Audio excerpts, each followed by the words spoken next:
Welcome to another episode of Equity Mates, a podcast where we explore what's possible in the world of investing. My name is Bryce, and as always, I'm joined by my equity buddy Ren. How are you going? I'm very good, Bryce. Very excited for this episode, and may I say, a very happy Super September to all those who celebrate. Yes.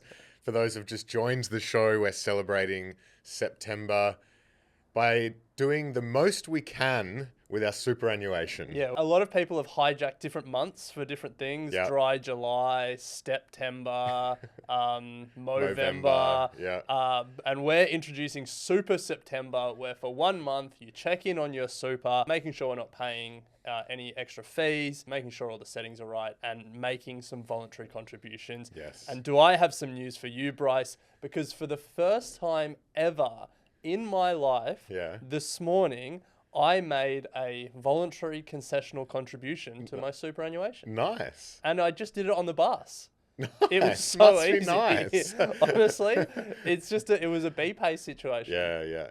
So Pretty easy. straightforward. Yeah. So I'm embracing Super September, and I hope you are as well. Just to dig into that a little bit more then, was it money that you would have invested otherwise? Was it out of your savings account because you thought it's Super September? To be honest, I just wanted to test out the functionality, and it was $2.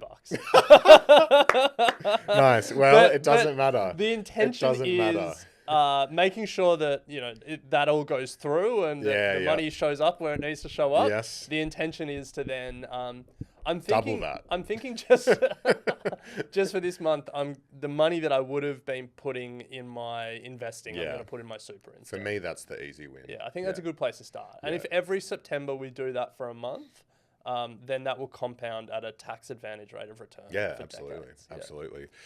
Well, big show to cover off today. We've got a community question around hedged versus unhedged. We've got to pimp my portfolio, but as always, let's start with the latest in news and markets. News and markets. Three big stories we're covering today. We've got Nvidia, Australia's GDP, Australia's biggest deal in 2024, and then a quick follow-up on Healthscope. So Ren, Nvidia, there's no bigger story at the moment. I know. It's every week something's happening with Nvidia. So the world's third largest company just suffered the largest one-day loss of value in market history. Yes. Shares fell 12%. Huge. Yeah, huge. Yeah. But the reason it was such a big loss is because of how big the company is. It lost $279 billion in market value in a day. The question is why? Two reasons why. Yeah. First of all, it was a spillover effect from their earnings report last week where they forecast slower growth. Yeah. They still forecast meaningful growth. They expect quarter-on-quarter growth to be 8%. Rather than 15% for the previous quarter. But it is slowing. And then US regulators, the Department of Justice, have reached out because they're investigating whether Nvidia misused their market power. And the market didn't like that. Yeah. Down 12%. Now, that was a bad day, but the day after wasn't as bad. I think it was maybe down 1% or 2%, but it doesn't change anything fundamentally about Nvidia. It's still more than doubled its revenue and profit over the last year. It still has the best technology in market. It still has profit margins above 50%. Its customers will still wait 18 months to use its technology rather than a rival's readily available technology. So there's a lot of good things going on for Nvidia, but it's just that there was so much hate, so much expectation, so much hype around that stock that any bad news has given it a wobble. The volatility in this stock is crazy for the size of it. Yeah. It's unbelievable. And where Nvidia goes, the market goes at the moment. So NASDAQ, I think, was down 3.5% or thereabout. But look, a lot of people in the Facebook community were taking it as an opportunity to get in. Yeah, I think that's not an irrational thought. No, absolutely. Now, Australia's latest GDP figures were released earlier in the week, and it showed that the Australian economy grew just 0.2% in the June quarter. In other words, the period between April and June. This means for the 12 months to June, our GDP, or gross domestic product, grew 1%. Now, to contextualize this, it's the slowest rate of annual economic growth since the early 1990s, Ren. Excluding the COVID period. Yes, which is, massive outlier. So we're stalling. We're really stalling here. Yeah, and I think the story that's playing out here, it's also playing out in the US. It's playing out in a lot of Western countries. Is government spending is the only thing driving a lot of these economies. Without a growth in government spending, Australia's economy would have contracted in the quarter. The government spending as a percentage of our overall economic activity has hit a record high, 27.6%. Which really means now more than a quarter of economic activity in Australia is the government spending. Yeah. Which is probably not what you want. No, well, I think it's not a Band-Aid effect, but it's an unsustainable level of spending. Exactly, yeah. It's not, the economy is not, it's not sustainable. It's unsustainable unless you figure out your income side, your government income side, figure out your tax system. But you just look at America, look at how much their government debt has ballooned and how much government interest payments are ballooning. You just don't want to get into that situation. No. So it's not ideal, but the economy did grow. What is also not ideal is that we're seeing another sign in this data that the Australian consumer is hurting. Yeah, we are seriously under pressure at the moment, and the Australian savings ratio, or the national savings ratio, is at a 17-year low. The ratio is 0.6%. What that means is for every $100 that we're earning as Australians, we're saving just 60 cents of that. So we're seeing a lot of people, especially the younger demographic as well, now turning to credit. They are actually spending more than they are earning and dipping into savings. And 60 cents on the $100 is alarmingly low. Yeah, it's not ideal. No. So look, Australia's economy, there's some things to work out, and it's a bigger conversation than just when are we going to cut rates. Yeah. So we'll watch this space. Absolutely. We'll talk about it when we see some things happen. But let's talk about something that did happen this week, which is there's been a big auction for a very hot company in Australia. It's called AirTrunk. It's operates data centers and really focused on the larger customers, like the hyperscalers, the big tech companies. It has just sold to the private equity giant Blackstone for $24 billion. Now that marks Blackstone's largest investment in the Asia Pacific region. It also marks the biggest M&A deal, like the biggest corporate deal in Australia for 2024. And it's just another sign that data centers are so hot right now. God, I know. I just keep thinking back to when we were talking about NextDC 5 or 6 years ago on the podcast. Well, anyway. NextDC has doubled since ChatGPT was released in November 2022. There you go. Yeah. We've Now- got some office space here that I reckon we could throw a few servers in. Server racks. Now, I think the interesting part of this story, and Bryce, if you'll permit me to get on my soapbox for 1 minute, Robin Kuda, the founder of AirTrunk, he is an immigrant to Australia. He came from Bangladesh when he was 18. Yep. He's now a billionaire after 9 years in the business. An amazing story. And this just reminds me, this is me getting on the soapbox. Sure. This just reminds me of the biggest thing missing in the immigration debate here in Britain, in the US, and that is the unbelievable economic boon that immigrants and then first and second generation immigrant children are. And not just in terms of increasing the labor force and the participation rate, but the wild businesses that children of immigrants create. Now, I've pulled some data from the US. Now, Kleiner Perkins have done this analysis in the US. They've looked at the biggest 25 tech companies in the US. How many of them do you reckon are founded by first or second generation immigrants? Half. 60%. 15 of the top 25. Apple, Google, Amazon, Facebook, Oracle, IBM, Qualcomm, Nvidia, Texas Instruments, PayPal, Yahoo, Automatic Data Processing, don't know that company, VMware, eBay, the list goes on. Have you heard of some of those names? Yes. They were either founded or co-founded by first or second generation immigrants. AirTrunk is another story of this, and it's just the biggest thing that's overlooked when we talk about immigration as a political issue. Couldn't agree more. Well said. So congratulations to Robin. Amazing story. I think he's walked away with $500 million in cash, $500 million in equity, and remains chief executive of AirTrunk. So good on him. All right, well, they're the three big stories we wanted to cover. We just want to close out with a quick follow-up from the story we spoke about on Thursday's podcast around the brewing battle between private health insurers and private hospital operators in Australia. Since we recorded that episode, Healthscope, which is Australia's second largest private hospital operator, has come out, has named and shamed a few particular insurers, including Bupa and GMHBA, and have announced they're going to do a national advertising blitz across radio, print, and digital, calling out health insurers for not paying their fair share. So this dispute is escalating, and it's going to become a thing. So it's worth paying attention to. Absolutely. So if you want to keep up with all of the headlines beyond what we've spoken about today, make sure you signed up to our daily newsletter. A link will be in the show notes for you to do that. Let's ask the community. Hey, Equity Hi, I Mate. just had a question. Hey, friend. I've got a question. Today's question is from Tavake. Let's give it a listen. Hey, Equity Mates. Tavaki here. Love the show. Just had a question about hedged versus non-hedged ETFs and what your thoughts were on them. If you guys could just go through pros and cons and talk about how you would incorporate it into your portfolio. Thanks for your help. Awesome. Thank you so much for the question, Tavake. And a reminder, if you would like to ask a question and leave us a voice note, there will be a link in the description and show notes. So please, we'd love to hear from you. But Ren, let's get into it. Let's start firstly with what is hedged. Yes. We need to answer that part of the question. Yes. So when you're buying assets in an overseas market, you're buying them in the local currency. Yes. So classic example, if you're buying US shares, you have to convert your money to US dollars to buy it.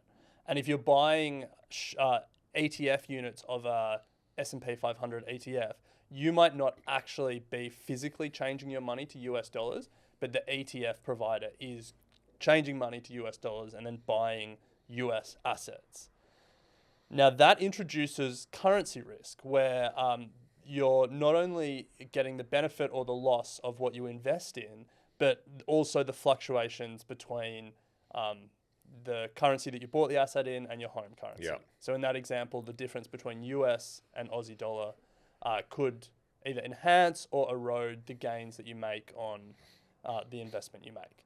So ETF issuers, to manage that challenge, have hedged ETF products where they hedge the currency risk and essentially take it out of the price.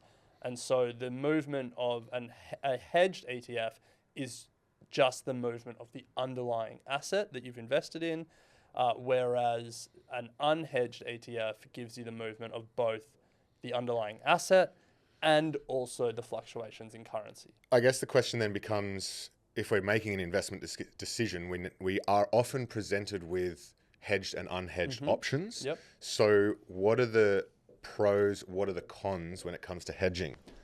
So I think there's one big argument for each. So the argument for hedged is that your exposure is only to what you're investing in. Yes. And so your returns or your losses will be purely dictated by the thing that you've actually invested in, not by currency. Yeah. So that's the argument for hedging. The argument against hedging is that hedged products often have higher fees. And we've pulled out some examples to give you a sense. 3 ETFs are the IOO Global 100 by iShares. Unhedged, 40 basis points, 0.4%. Hedged, which is IHOO, 0.43.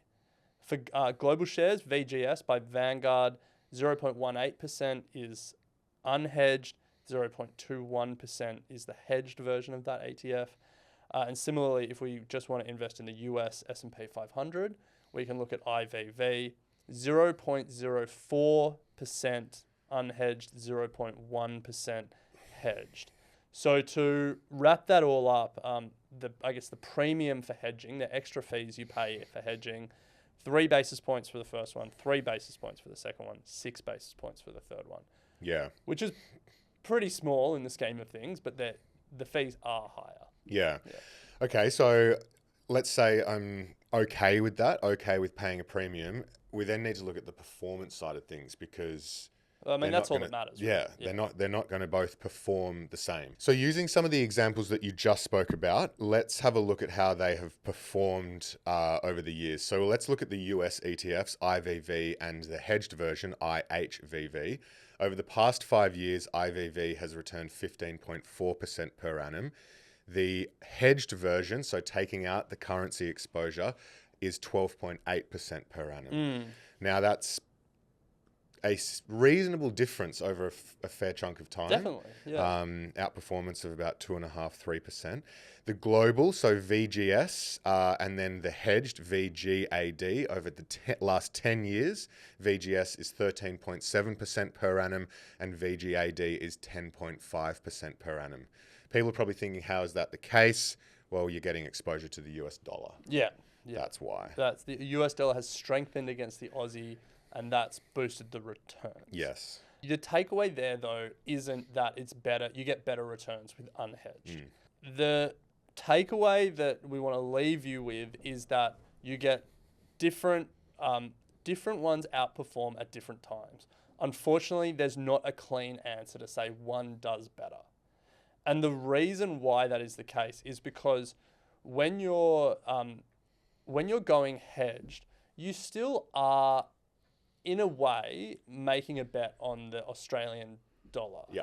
You're saying the Aussie dollar will do better, and so I want to hedge out the risk of, the US dollar falling against the Aussie dollar. And that might be confusing to think about conceptually, but just the takeaway is, if you look at a long time horizon, over different medium-term periods, so sort of like 5 to 10 year periods, sometimes the hedged version has done better, sometimes the unhedged version has done better. So in the late 90s and 2013 to now, the Aussie dollar was falling as global equities rose, which meant the unhedged version did better. And that's what the examples you gave us before, the unhedged version had done better. However, that's not always the case, because between 2001 and 2013, the Aussie dollar was rising as global equities were also rising, meaning that the hedged version would have done better because the Aussie dollar was strengthening and the other foreign currencies were falling. Yeah. But you know what the good news is, Bryce? Over the long term, the studies find it doesn't really matter. As currencies fluctuate, this is research from BetaShares that we can include in the show notes. They found that over the last 25 years, hedged and unhedged versions have generally broadly similar returns. Generally broadly similarly. Well, that's good news for those sitting here freaking out that they might have made the wrong decision with their ETFs when they did have a choice of hedged v unhedged. But Ren, to close out, there is one area of investing, I guess, or one asset class where it's probably worth paying a little bit more attention to in doing the research, and that is commodities. Yeah, I think when you're trying to invest in an asset that's trying to hedge risk of inflation and stuff like that, you probably want to not have a currency hedge version of it. Let's look at two examples. The BetaShares Gold Bullion ETF Currency Hedged, QAU, versus the Global X Physical Gold ETF. So that one is not hedged. Yeah. The BetaShares version, QAU, over the past 10 years, it's returned 4.8% a year. The Global X version has done more than double that, 10.1% per year. Yeah, massive difference there. Massive difference. Yeah. Now, I guess just to really put a bow on it, how do we approach this? From my point of view, I do have some hedged ETFs in my portfolio, but it wasn't because I wanted to hedge. It was because at the time they were the only options available for what I wanted, and those were my geared ETFs. Otherwise, as the studies kind of show, for me, it doesn't really make a massive difference. Yeah. I don't think about it too much. The only thing I would say is there's an argument that if you're trying to get global exposure to different asset classes and diversify yourself globally, there is also an argument that diversifying currency risk as well isn't a bad idea, just because so much of our lives are tied to the Aussie dollar in terms of that's what we get paid in and all of that stuff.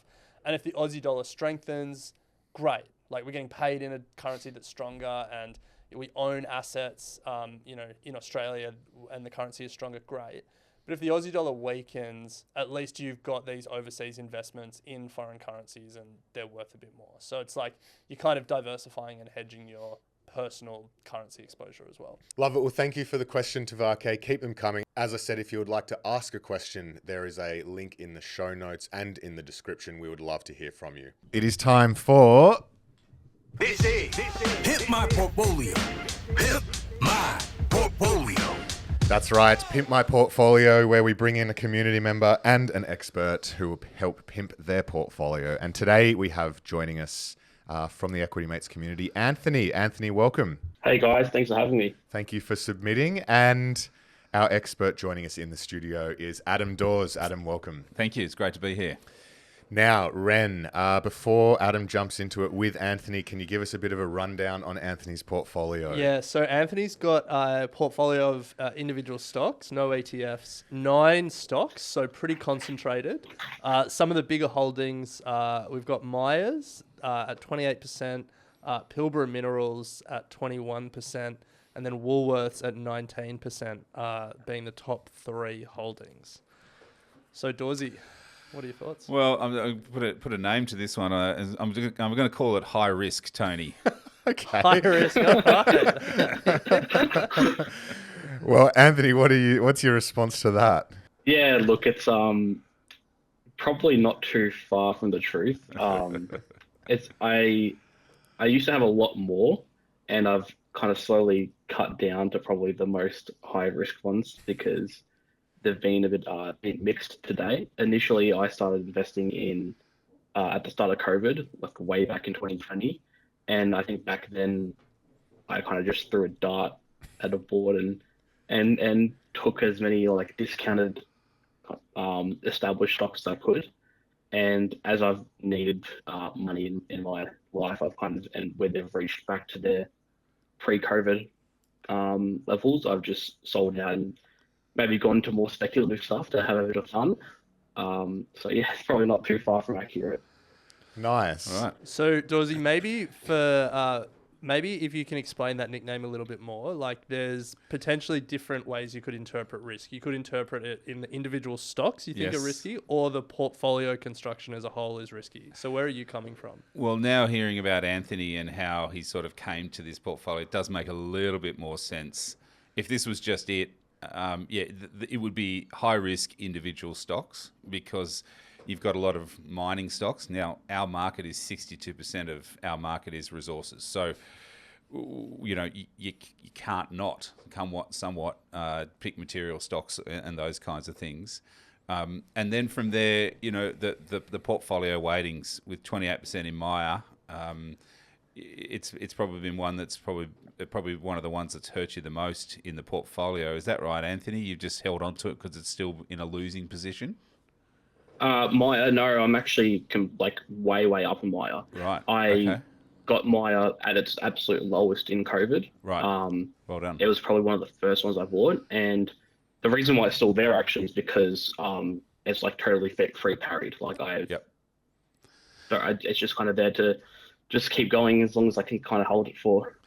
Yeah, well, I mean, there's a fair bit of headlines around Myer at the moment with Solly Lou making a little bit of a play for Myer. So he will get inside of that one, and that's been one of the things that he's wanted to do. So it's probably not a bad idea to continue to hold it, obviously, if it's free carry at the moment. Myer and Woolies are sort of your top 2 top 50, top 100 stocks, and then you've got pretty much everything in the small cap space. Is there a reason for resources, or you've got your jobs in resources, or you sort of just understand it a little bit better? No, my job's in law, so it's completely different to resources. No, at the start of COVID, when I invested and probably did most of my investing in that 2020, 2021 year, I was just really interested in the kind of renewable shift. So that's when I entered a lot of these positions. Pilbara, back then was a lot different to what it is now. And I kind of got a bit lucky, I guess, with it and have just, again, ridden it all the way. And I think I'm a bit attached to them and don't really want to get rid of them at times. which has been to my detriment. But I just found it really interesting. I thought, the world's going to need more lithium, and Australia had a really good, has a good resource. So I thought it was just a natural kind of avenue to invest.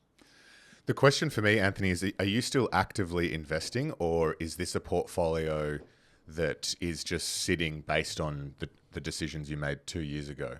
Yeah, so this is probably more just been sitting there. The most I've actually done with it is probably selling out of positions and trying to take profits where I can.